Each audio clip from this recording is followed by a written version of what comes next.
Em junho desse ano, a Janja, a primeira-dama do Brasil, fez uma viagem muito, mas muito importante mesmo no combate à fome, à pobreza, à desigualdade no mundo. Janja fez um sacrifício que será lembrado para sempre na história do Brasil. Ela foi a Paris para participar de um desfile de moda com a Brigitte Macron. Janja e Brigitte Macron vão ao desfile de brasileiras em Paris. Evento com marcas de 5 estilistas brasileiras é organizado pela Apex Brasil, ligado ao Geraldo Alckmin, e será nessa quarta-feira, 4 de junho, no Café de l'Homme. Bom, o Brasil obviamente ficou indignado. Eu fiquei puto com essa história, porque assim, Janja gastando o nosso dinheiro para ir para Paris, para ver um desfile de moda. Então eu fiz um requerimento de informação a um ministério para entender qual foi o gasto dessa viagem. Essa semana passada a gente teve a resposta. O governo pagou 344 mil para evento de moda com Janja em Paris. O Ministério divulgou gastos após pedido de informação do deputado Gustavo Gaia. Então várias vezes eu já denunciei a Janja no Tribunal de Contas da União, na PGR, porque o que a Janja está fazendo é corrupção escancarada. Ela está usando o dinheiro público para fazer turismo internacional. E nesse caso, gastou 344 mil reais para ir num desfile de moda com a primeira-dama da França. E o custo total dessa palhaçada desse desfile foi de 2.153.000 reais para levar essas pessoas para fazer um desfile na França. Bom, a Janja, que está aí como epicentro da COP30, na posição de autoridade, fica aquela pergunta, né? Por que ela está nessa posição de autoridade, sendo que ela é a primeira-dama mais rejeitada na história do Brasil? Janja tem 61% de desaprovação na população brasileira. 61% dizem que não gostam da Janja e reprovam a participação dela no governo. Mesmo assim, Lula coloca ela na cadeira central na COP30, ela usa o nosso dinheiro para viajar pelo mundo, enquanto o Correios está quebrando, enquanto as empresas brasileiras estão quebrando, recorde de famílias inadimplentes, de empresas inadimplentes, a Janja pega o seu dinheiro para viajar pelo mundo. Bom, aí vem essa questão, né? Eu pedi para que o TCU investigasse essas viagens. Veio o resultado. Viagens de Janja passam a ser investigadas em processo único pelo Tribunal de Contas da União. A unificação dos casos, por que teve que unir, cara? Porque são muitos casos da Janja gastando nosso dinheiro. A unificação dos casos visa otimizar a análise e reforça debate sobre gastos com recursos públicos. O Tribunal de Contas da União decidiu unificar 2 apurações que analisam viagens realizadas pela primeira-dama, conhecida como Janja, durante o período em que acompanhava compromissos oficiais do governo federal. O objetivo é centralizar a análise e evitar duplicidade de processos. A investigação avaliam se houve uso de recursos públicos em atividades consideradas privadas ou de caráter político, que deveriam configurar irregularidade administrativa. Até agora não divulgaram, né? Então, nós estamos aí com uma primeira-dama, gente, mais rejeitada da história do nosso país, assim, de longe ela é a mais rejeitada, nunca se teve uma primeira-dama com tanta rejeição, e nunca uma primeira-dama gastou tanto dinheiro público para viajar por aí. Agora mesmo ela está num iate, lá em Belém, enquanto a população não tem esgoto, ela foi lá participar da COP30 ficando em um iate que custou 260 milhões de reais e consome centenas e centenas de litros de diesel por dia, só para manter os geradores funcionando, para que ela possa ter o Wi-Fi dela, a energia e tomar o banho quente dela.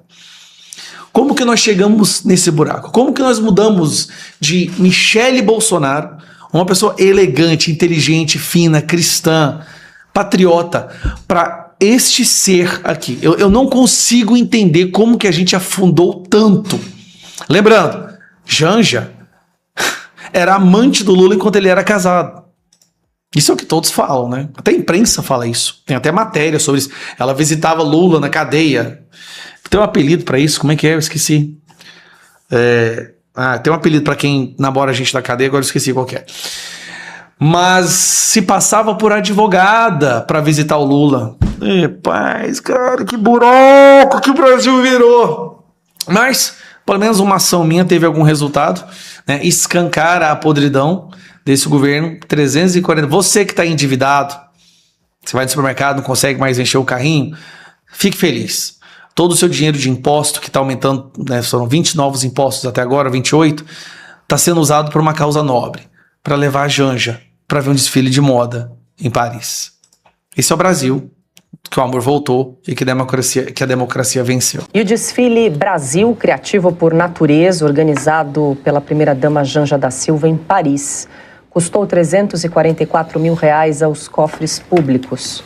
O evento foi realizado em junho deste ano, no Café de l'Homme, com vista para a Torre Eiffel, e reuniu estilistas brasileiras e a primeira-dama da França, Brigitte Macron. A Agência Brasileira de Promoção de Exportações e Investimentos, a Apex, vinculada ao Ministério de Desenvolvimento da Indústria, Comércio e Serviços, chefiado por Geraldo Alckmin, foi responsável pelo pagamento. Segundo a agência, o desfile integrou uma missão oficial do governo à França, que teria gerado o anúncio de mais de R$100 bilhões em investimentos no Brasil. A Apex informa que a ação buscou destacar o protagonismo feminino nas indústrias criativas e fortalecer o intercâmbio cultural entre Brasil e França. Silvia, a gente exibe aí uma foto da primeira-dama, Janja da Silva, com Brigitte Macron, com a Torre Eiffel ao fundo. E vale lembrar que essa informação que nós estamos divulgando agora, esse valor de quase R$345 mil, foi uma resposta a um requerimento do deputado federal Gustavo Gayer, um ofício que ainda informa que essa é uma despesa que faz parte de uma ainda maior, no valor de R$2.100 mil, que corresponde então à missão brasileira na França em julho desse ano. Bom, em português direto, reto e claro, a cada enxadada é uma minhoca, né? É impressionante. Exatamente. Ela viaja, passeia, gasta o dinheiro do pagador de impostos. O Brasil vive aí, várias famílias vivem uma situação aflitiva do ponto de vista econômico. O dinheiro não chega até o dia 30, a geladeira está mais vazia. As próprias pesquisas de opinião já mostraram isso, que o brasileiro está levando menos comida para casa quando vai ao supermercado, à feira, a sacolinha volta mais vazia. Tem uma série de pais e mães aí dizendo não para os seus filhos. E agora, no final do ano, a situação vai ser ainda pior com a chegada do Natal, dos festejos de final de ano. E essa senhora está passeando pela Europa de novo, gastando o nosso dinheiro. A gente sabe que essa cifra não é final, como você bem disse, Paula, e tampouco é a primeira vez que ela faz isso. Ela envergonha o Brasil. Eu tenho certeza que no futuro, quando olharmos para o retrovisor em retrospecto, as páginas da história que sempre de alguma forma apontam para as primeiras damas, o Augusto fala sempre muito sobre isso, personalidades que já passaram ao lado de presidentes da República, essa vai ser a pior página da história. Ana, só para adicionar uma curiosidade a esse desfile de Paris, porque além desse evento, também houve ali uma experiência sensorial gastronômica inspirada nas tradições do Brasil. A Janja convidou a chefe brasileira Morena Leite para assinar um cardápio autoral para participar também desse evento, dessa festividade em Paris. Bora botar uma giga no trading!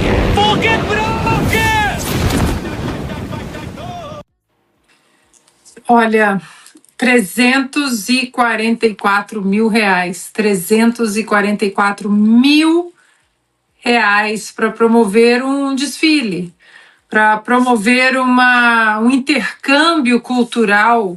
Intercâmbio cultural, a gente não precisa gastar o dinheiro do pagador de impostos. Você faz intercâmbio cultural, você pode muito bem contactar empresas privadas e fazer um intercâmbio cultural. Agora, por que a Janja não faz um intercâmbio social, esportivo? Por que ela não vai aprender sobre os programas sociais, por que ela não traz, por exemplo, o Augusto sempre fala, né? Falou hoje mais uma vez, eu duvido que o Lula saiba a história da Segunda Guerra Mundial, duvido que a Janja saiba alguma coisa de história. A França é um berço de páginas e páginas de vários momentos da história da humanidade. Por que ela não traz isso para o Brasil? Porque ela é uma deslumbrada, ela não passa de uma pessoa com a cabeça vazia, que não tem um pensamento que preste para o Brasil. Ela pensa nela, nos lençóis caríssimos dela, tudo, né, pago com dinheiro do pagador de impostos, nos móveis, no novo avião presidencial que ela quer, no novo drone que ela quer, na viagem para a Olimpíada de Paris. Porque ela é uma deslumbrada, só que o problema não é você ser deslumbrada com o dinheiro do seu trabalho. Isso aí cada um faz o que quer. Ela é deslumbrada com o nosso dinheiro. Os deslumbres e os desmandos dessa mulher são sustentados com o nosso dinheiro. Bom dia. Muita gente se enganou, festejando, inclusive o governo festejou que Trump tirou as tarifas e tal. Só que não foi só do Brasil, tirou de todo mundo. E tem gente que é concorrente do Brasil, que foi altamente beneficiado, como o Vietnã, por exemplo, que ficou zero tarifa para o café. Né? Tirou 10% aqui, mas o nosso café ainda tem os 40% da tarifa punitiva. Por que é punição? Porque a Constituição brasileira diz no artigo 5º, inciso 37, que não haverá juízo ou tribunal de exceção, e está havendo. E aí o Trump sabe que está havendo e vai manter a punição enquanto houver. Então, tirou de carne, de aço, de banana, de açaí. Vamos ver se tem mais algum outro produto assim que interessa. Foram 200 produtos, sucos. Só que tirou de todo mundo, inclusive dos nossos concorrentes. Então, o próprio ministro do Comércio Exterior, que é o vice-presidente da República, Geraldo Alckmin, disse que piorou a situação. E o governo festejou. E, bom, mas, enfim, agora a gente continua com 40% dessa punição. Né? Barroso, só para lembrar, né, dessas punições, Barroso foi punido, como todos os ministros, quase todos os ministros do Supremo, com perda de visto, né, mais o AGU, o Messias, o Procurador-Geral da República. No Supremo só não perderam o visto o Fux, André e Cássio. Os outros perderam. Mas eu acho que alguém soprou para Barroso que havia a iminência de mais Magnitsky. E ele, como adora os Estados Unidos e tem bens por lá, ele resolveu sair do Supremo para ver se seria dispensado de mais uma punição. Eu não sei o que pode acontecer ainda, porque continuam os problemas contrariando a Constituição brasileira, que proíbe que haja tribunal de exceção. Né? Por exemplo, esses que estão sendo julgados lá no Supremo deveriam estar na primeira instância. Eles não têm foro privilegiado, nenhum deles. Né? Deveriam estar na primeira instância e aí ter o direito de defesa, direito de recurso na segunda instância, na terceira instância. Né? Mas não tem. Então, a Constituição também diz, no mesmo artigo 5º, né, exige o amplo direito de defesa. E isso não existe. Bom, um outro assunto que eu queria levar para vocês, vejam só. 2 irmãos foram presos, estão em prisão domiciliar, por ameaçar Moraes e sua família. E agora a Procuradoria-Geral da República os denuncia no Supremo. Mas esses 2 irmãos são deputados, são senadores, são ministros? Não. São pessoas comuns que deviam estar na primeira instância. Esse é o problema. E como é que é? A própria vítima é que vai julgar. Isso é tribunal de exceção. Né? Não faz sentido. Então lá, por abolição violenta do Estado de Direito. Grave ameaça. Não faz sentido nenhum. Né? Eu tenho dito que o Kafka do processo está sendo humilhado aqui no Brasil, porque a ficção dele está sendo simplesmente história de carochinha, de Poliana, né, perto do que acontece aqui no Brasil. Bom, e para encerrar o assunto, a UNB, Universidade Federal de Brasília, Eu sei de histórias, anteontem, por exemplo, soube de mais uma, hoje mais outra, né? O sujeito vai lá para começar a lecionar, ele passa por um interrogatório para saber se ele é de direita ou esquerda, em quem ele votou. Se ele votou errado para o UNB, se ele não é de esquerda, ele não entra na UNB. E o nome dele fica marcado para não entrar em nenhuma universidade federal, né? E aí a UNB agora, o setor lá que toma decisões, decidiu dar doutor honoris causa, ou doutora, a Dilma Rousseff, né? Cuja administração na presidência da República provocou um encolhimento do produto interno bruto em 7%. Foi um dos piores períodos da economia brasileira. Certamente não é a doutora honoris causa em economia, eu não sei no que será. E a comunicação foi publicada, escrita por uma professora, num português tão paupérrimo quanto, de Brasília, Alexandre Garcia.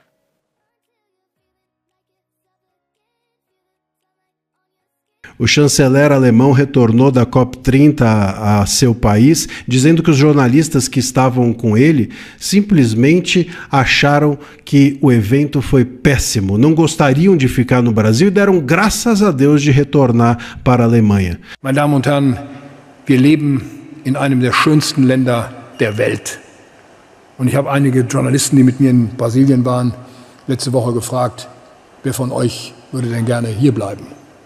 Da hat keiner die Hand gehoben. Die waren alle froh, dass wir vor allen Dingen aus diesem Ort, wo wir da waren, wieder nach Deutschland zurückgekehrt sind in der Nacht von Freitag auf Samstag.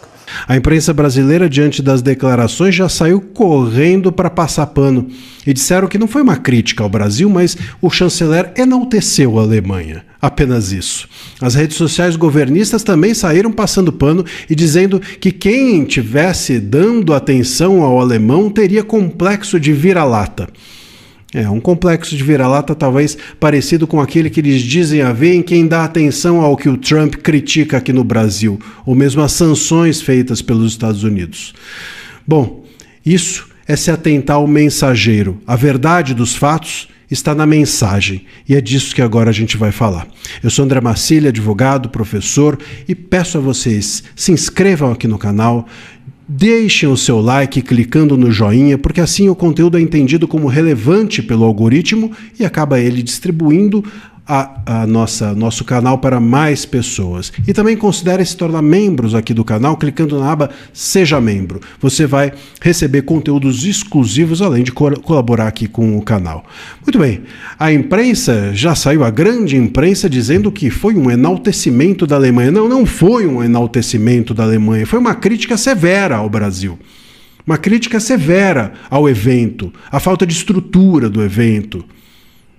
E as redes sociais governistas já saíram dizendo, como eu disse, que era um complexo de vira-lata dar atenção ao que o alemão tinha dito. Mais ou menos como aquilo que eles disseram do Trump, né? O Trump e as sanções feitas contra o Brasil, o complexo é de vira-lata se você dá razão ao Trump. Você tem que ser a favor do Brasil, seja como for. O problema é que os Estados Unidos do Trump criticam o Brasil, o alemão, o chanceler alemão critica o Brasil, o japonês vai lá e critica o Brasil. Todo mundo critica o Brasil. Não tem um que saiu dessa COP30 achando que foi bom o evento.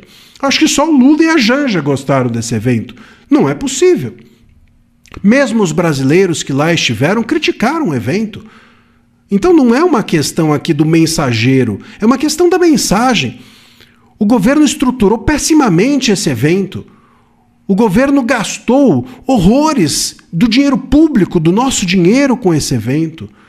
Os contratos feitos com os fornecedores foram contratos horrorosos, sem licitação muitas vezes, forçando uma emergência, porque a emergência é uma forma de você contratar sem licitação. Quando é de emergência, o governo não precisa passar pela licitação. Então eles forçam uma emergência, deixam para a última hora para poderem contratar a companheirada, para poderem contratar as pessoas ligadas a eles, sem licitação. Obviamente, muita gente faturando alto com um evento como esse. O lugar já não tinha estrutura, muito provavelmente, para que essa estrutura toda enriquecesse as pessoas próximas aqueles organizadores do evento. Então tudo isso é lamentável. Um dos contratos, por exemplo, que era sobre alimentação inclusive que acabou no meio do evento e as autoridades tiveram que comer sorvete num dos almoços. E esses contratos de alimentação, um deles previa inclusive que a forma de escolha do fornecedor seria pela taxa de retorno. O que é taxa de retorno? Comissão. Ou seja, quem desse mais comissão de volta para os organizadores acabaria sendo beneficiado e escolhido. E ainda a comida vai lá e acaba.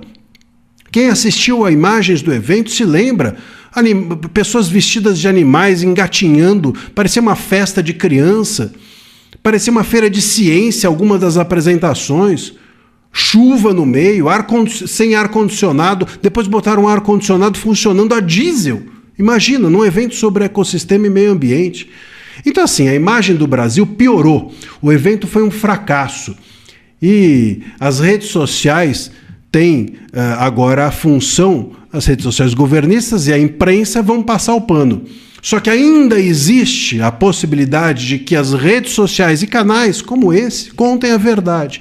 E a verdade é essa. Não enalteceu a Alemanha coisa nenhuma. Foi uma crítica severa ao Brasil. Não há nada de vira-lata em dar atenção a essas declarações. Vira-latismo é a gente puxar o saco do governo sem ele merecer e ele tendo gastado uma fortuna do nosso dinheiro, do dinheiro dos nossos impostos, do dinheiro do nosso bolso, para fazer um evento que não apenas não serviu para nada, como também piorou a imagem do Brasil diante do mundo inteiro. Pelo menos daqueles que tiveram o desprazer de estar nesse evento.